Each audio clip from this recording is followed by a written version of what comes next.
being in the now. Do these 4 words resonate with you? If they do, chances are you've been doing a little bit of self-discovery. You've probably started to practice mindfulness and presence, and maybe even mess around with a little bit of meditation. You're probably flirting with the concept of ego and its impact on your day-to-day life. You've started to see that everything's temporary, and you're probably beginning to develop an appreciation for what's right in front of you. So all in all, living in the moment is probably beginning to make more and more sense. But you're ambitious. You have aspirations and goals. You have needs. But let's face it, you're human. You also have some wants too. In the next 5 minutes, I'm going to offer up some techniques that you can start implementing today, proving that this is not a paradox, rather, in fact, synergistic. Please take a minute to drop a comment in the section below telling me about a time when it was super difficult for you to stay present, to stay in the moment. And don't forget to click subscribe for new videos every Friday. All right, let's get to it.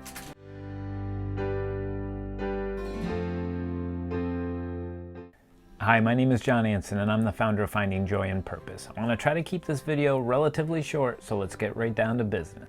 So, chances are, just like me, you've probably read one of the most popular books on the market on this particular subject, The Power of Now by Eckhart Tolle.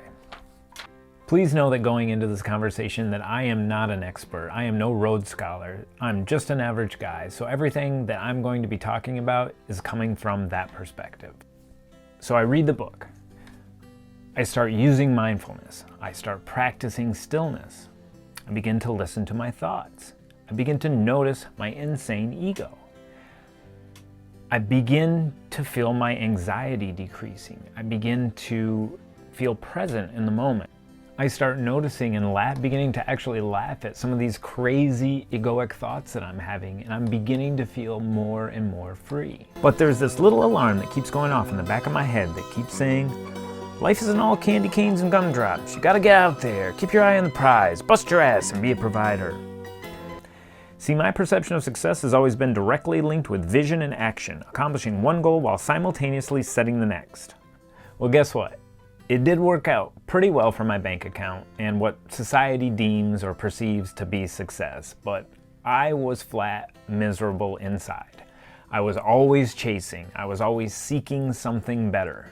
I was missing life. I was either worrying about what I should be doing differently or what I could have done differently. So how does a man of vision that's wired like this all of a sudden just start living in the moment?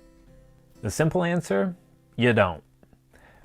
But I saw the value in it and I had the desire, so I knew that I had to start retraining my brain. And that began in the short term. Here's what I started doing. So what I started out doing was practicing mindfulness of being present. First thing I did was to know my physical symptoms. When my heart rate would change, when my palms might get sweaty, when I would start biting the inside of my mouth or my lip. A lot of people are toe tappers or they bounce their knee. All right, so by knowing my physical symptoms, by recognizing them and being mindful of them, I knew that I wasn't being present anymore. And what that allowed me to do was to be able to begin to disassociate the two. So I could say to myself, well, I'm experiencing this physical characteristic or this physical symptom right now, but this could be linked to anything. It does not have to be linked with not being present. So I'm going to choose to, going forward, not link this physical symptom with not being present. In fact, what I did is I used it as a tool to bring myself back into the moment, and it began to take on a whole new meaning. Know my triggers. If something unexpected occurs, doesn't go according to plan, or I have certain specific expectations. So what I actually began to do going into tasks with the understanding that by being present, I would produce a much more effective outcome.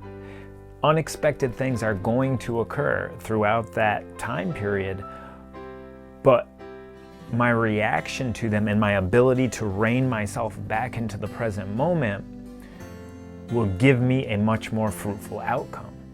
So the second thing is know your triggers so you go in prepared. Practice moderation in everything. Mountains are climbed one step at a time. If I find myself getting too caught up in achieving the goal and not present in the particular steps of the process, I'll get up and walk away. Because too much of one thing for me is a bad thing usually. And I know that the quality of the outcome is just simply not going to be as good as it would be if I was present. You are never as creative as you can be as when you are completely calm and present. And lastly, listen. If I'm thinking about what I'm gonna say next before somebody finishes speaking, I know I'm not listening. All I'm doing is loading my lips. I'm not present. If I'm thinking about the future and what I'm going to say, there's no way that I can be an effective listener. I can't have a good conversation with somebody. I can't be empathetic. I can't look at things from their point of view. So when I'm in a situation where I am having a conversation with whomever it may be, I focus on staying in the moment, and if I see myself, observe myself beginning to load my lips, I'll bring myself back in and focus on what it is that they're actually saying in the present moment.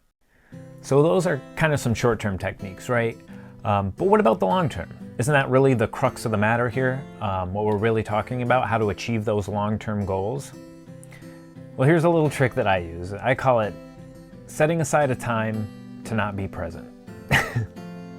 And what I really mean is not to be present, but it's to plan ahead.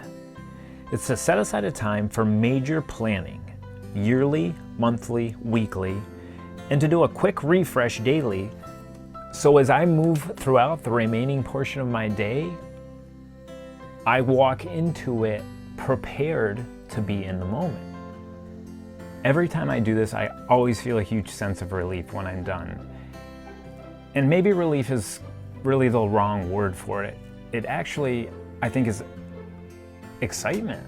I feel excited for the day. I feel excited to embrace the moment, knowing that I'm functioning based on my vision. The second is I write things down. I use a day timer because I'm old and I'm old-fashioned, but whatever tool works for you to let it go, use it. By writing things down or taking notes, it takes you out of the thought that you have no effect on at the present moment, and you can release it from your mind. By writing things down, I know that that thought won't be lost and I'll get to it at the appropriate time. But that tweak on the TPS report doesn't need to be in my head at my child's birthday party, right? Lastly, make sure to play. Do something that you're passionate about. I love sports. I know when I play a sport, I'm in the zone. I am completely in the moment. There are no exterior thoughts going on in my mind. Do what you're passionate about in your free time, because it will cascade and it will overflow into your everyday life. Practice makes perfect. So let's wrap it up and recap the short term and the long term. In the short term, first, know your physical symptoms. Second, know your triggers. Third, practice moderation. And fourth, listen. Presence gives you better results. And remember the long term. Set a time not to be present. Just kidding. Set a time for goal setting. Yearly, monthly, weekly, a short period daily. Be prepared. Number 2, write things down so that you can let them go. Do whatever works. Use whatever medium works for you, whether it's your phone, a tablet, a planner, whatever works, write it down so you can walk away. Number 3, play. Get in the zone so you can live your life in the zone. You will never be more productive than you are in the present moment. If you enjoyed this video, please click the like button. If you would like to see more, please click the subscribe button. If you'd like to check us out on Facebook, we're at Beings of Consciousness. Thanks so much, and may peace be with you.